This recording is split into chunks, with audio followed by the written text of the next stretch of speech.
नमस्कार, आप देख रहे हैं न्यूज स्टेट। मैं हूं आपके साथ प्रीति भारद्वाज। बुलेटिन की शुरुआत करेंगे जहां आईडीएफ ने लेबनान में हिजबुल्लाह के कई ठिकानों पर हमले किए हैं।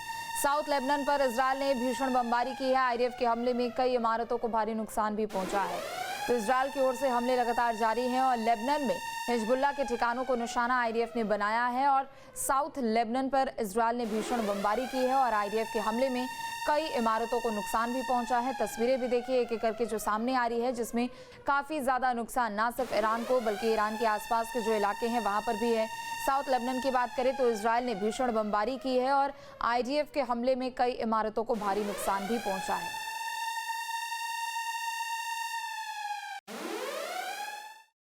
तो वहीं यूएस नेवी का प्लेन E-6B मर्करी अटलांटिक में उड़ान भर रहा है। न्यूक्लियर कमांड सिस्टम का हिस्सा है E-6B मर्करी। तो बड़ी खबर आपको बता दे चुकी है, एक तरफ जहां हमले लगातार तेज हो रहे हैं तो दूसरी तरफ न्यूक्लियर टेस्टिंग को भी लेकर गतिविधियां यूएस की ओर से शुरू हो चुकी है। यूएस नेवी का प्लेन E-6B मर्करी अटलांटिक में उड़ान भर रहा है। न्यूक्लियर कमांड सिस्टम का हिस्सा है E-6B मर्करी।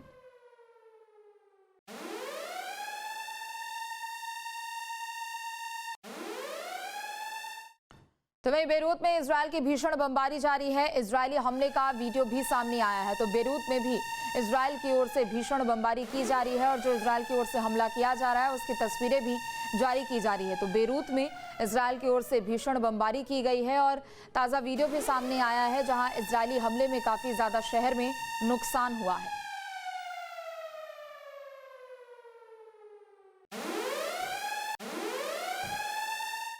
तो वहीं ईरान के इस्फहान और कोम में इजरायल ने भीषण हमला किया है। इजरायली हमले में defence of missile launcher system तबाह हुआ है। तो बड़ी खबर आपको बता दें, ईरान के इस्फहान और कोम में इजरायल की ओर से भीषण बमबारी और तस्वीरें भी देखिए एक तरफ आपके सामने, जहां पर इजरायली हमले में डिफेंस और मिसाइल लॉन्चर सिस्टम को काफ़ी ज़्यादा नुकसान हुआ है और वो तबाह हो चुके हैं। तो इजरायली हमले में डिफेंस और मिसाइल लॉन्चर सिस्टम तबाह हो चुके हैं इस्फहान और कोम में इजरायल की ओर से ये भीषण हमला।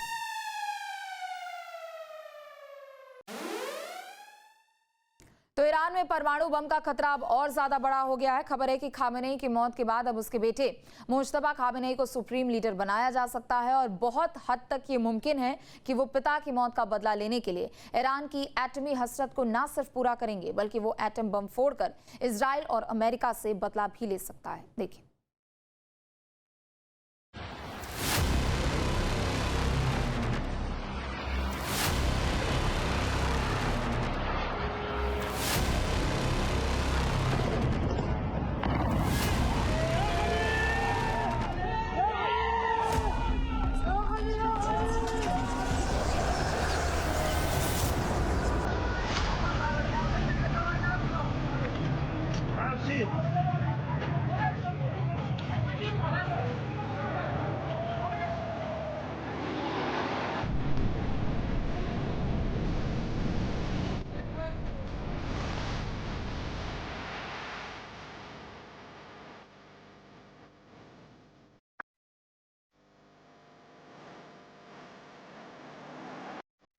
पिता की मौत से दहला, बेटा लेगा एटम बम से बदला।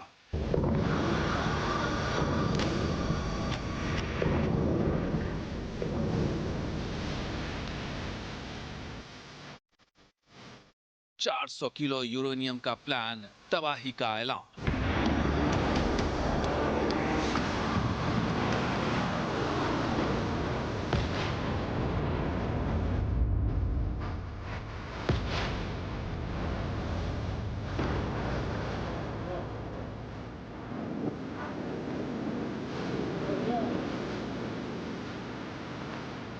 ईरान दुश्मनों को हराएगा, एक नहीं 10 एटम बम गिराएगा।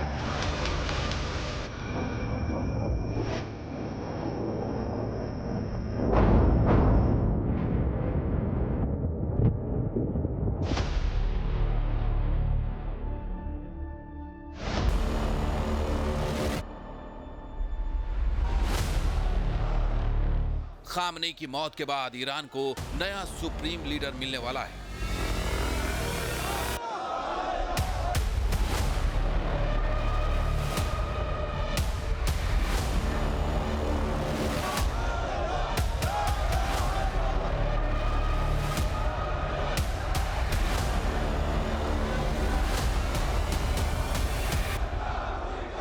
बेटे मुस्तफा खामनेई के नाम पर मुहर लगना तय माना जा रहा है, बस ऐलान होना बाकी है। और अगर जूनियर खामनेई ने सुप्रीम लीडर की कमान संभाल ली तो इजराइल और अमेरिका समेत खाड़ी देशों के लिए बहुत बड़ा संकट मंडराने के आसार हैं।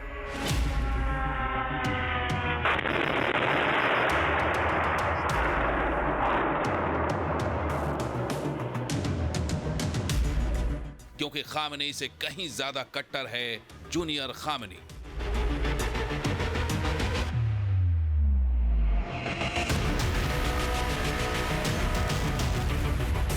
जो पिता की मौत का बदला लेने के लिए अपनी एटमी सनक को न सिर्फ पूरा करेगा बल्कि एटम बम फोड़कर इस युद्ध का अंत भी कर सकता है।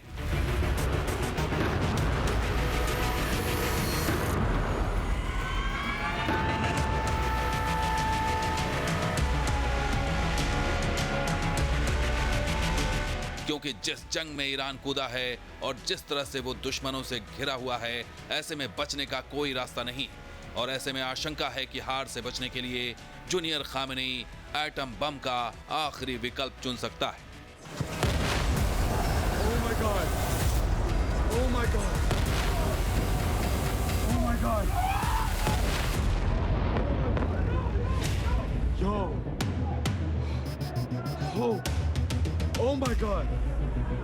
Oh my God. It actually hit right here. Oh my God.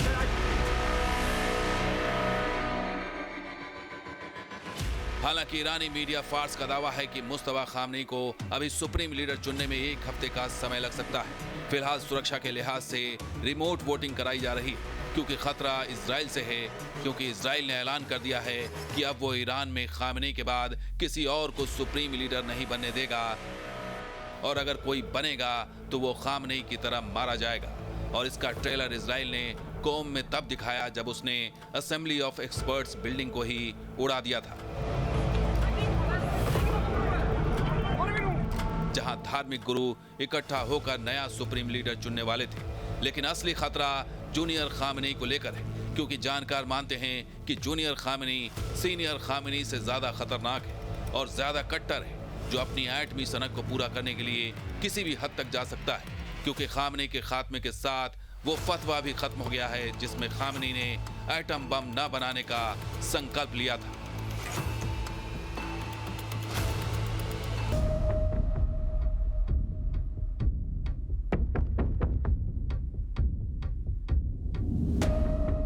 Junior Khamenei को भले ही 88 वरिष्ठ मौलवियों वाली असेंबली ऑफ एक्सपर्ट्स ने चुना हो, लेकिन जानकार बताते हैं कि असल में मुस्तफा खामनेई को रिवोल्यूशनरी गार्ड्स, कोर्प्स और बासिस फोर्स की सरपरस्ती हासिल थी। कट्टर छवि वाले जूनियर खामनेई के पास पिता जैसा धार्मिक दर्जा तो नहीं, लेकिन IRGC के दम पर वो ईरान के अधूरे परमाणु संकल्प को पूरा करने के लिए आगे बढ़ सकता है और यही इजराइल और अमेरिका और पूरे मिडिल ईस्ट के लिए चिंता का सबब बन गया है।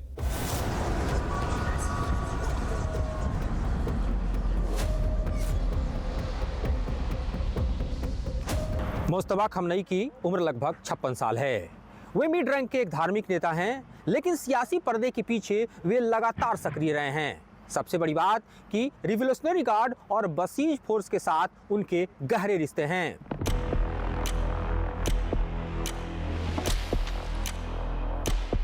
ईरान में सुप्रीम लीडर का पद देश की राजनीति, सेना और रणनीतिक मामलों में सबसे अहम माना जाता है। सूत्रों के मुताबिक IRGC ने धार्मिक नेताओं पर सीधा दबाव बनाया है कि मुस्तफा को ही चुना जाए ताकि युद्ध के इस माहौल में दुनिया के सामने ईरान की कट्टर नीतियों वाली छवि को पेश किया जा सके।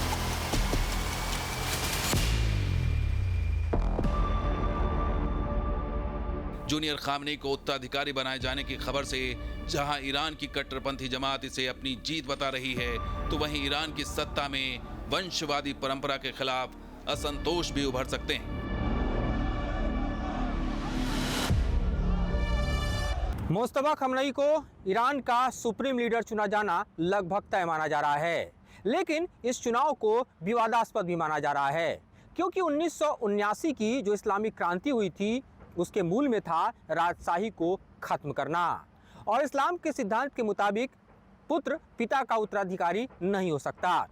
और ऐसे में खमेनी का ये चुनाव विवादों में घिर गया है और इसको लेकर कई तरह के विरोधाभासी बयान भी सामने आ रहे हैं। ईरान में फिलहाल तैयारी हो रही है खामनेई के अंतिम संस्कार यानी जनाजे की, लेकिन युद्ध काल में ऐसा करना ईरान के लिए एक बड़ी चुनौती है, क्योंकि लाखों की भीड़ पर खतरा मंडरा सकता है।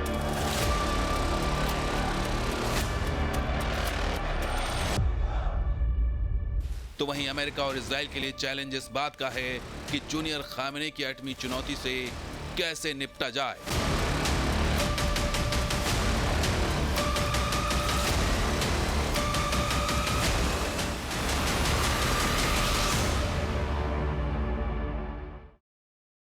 आपके मोबाइल पर तुरंत आएगी ब्रेकिंग न्यूज।